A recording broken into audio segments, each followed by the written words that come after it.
independent record stores were a way to get away from sort of the pop culture frenzy of what the record companies were trying to shove down everyone's throat via MTV or radio then. And what was cool about independent places is that you get to know the clientele there, and they'll know your taste, and they go, hey, we found some Captain Beefheart from Zappa's band. Like, you just kind of let them know what you're looking for over a period of time. And these are the local guys where you live close by.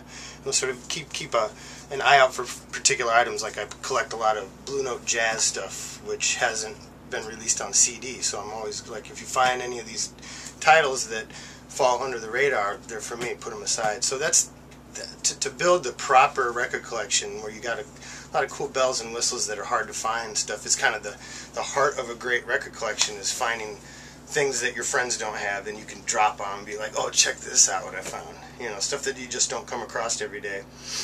And that being said, the way we travel, because we're in every single major city along the way, we can sort of creep into these other places and you know, go, oh, our place back home didn't have this sort of death metal catalog or a punk catalog that they might specialize in or something like that. So by traveling, we get to, you know, either fly home with a ton of vinyl and it's very difficult, or make it easy and get dropped off by the bus.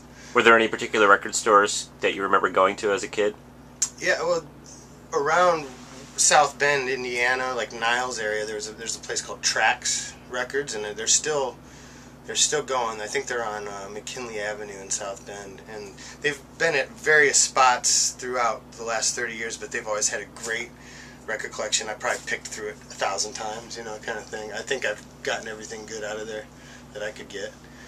But generally, you know, you got to get to Chicago to get the real vast collections, where some guy has a lot of investment there. There's a place on Belmont Avenue in Chicago called Groovin' High, and it's this old cat who just really knows his collection.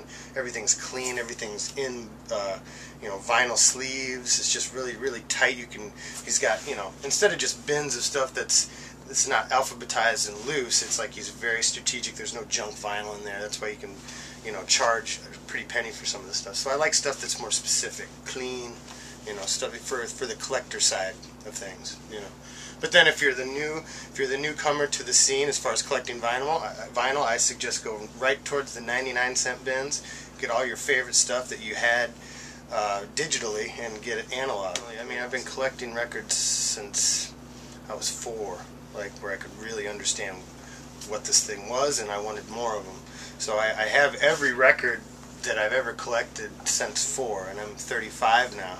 So that's just a lot of years of collecting. And, you know, I'd come across, say someone passes away and you end up with their collection, and you inherit someone's collection. It's very much a piece of their soul. So I really try to keep everything very much alphabetical order.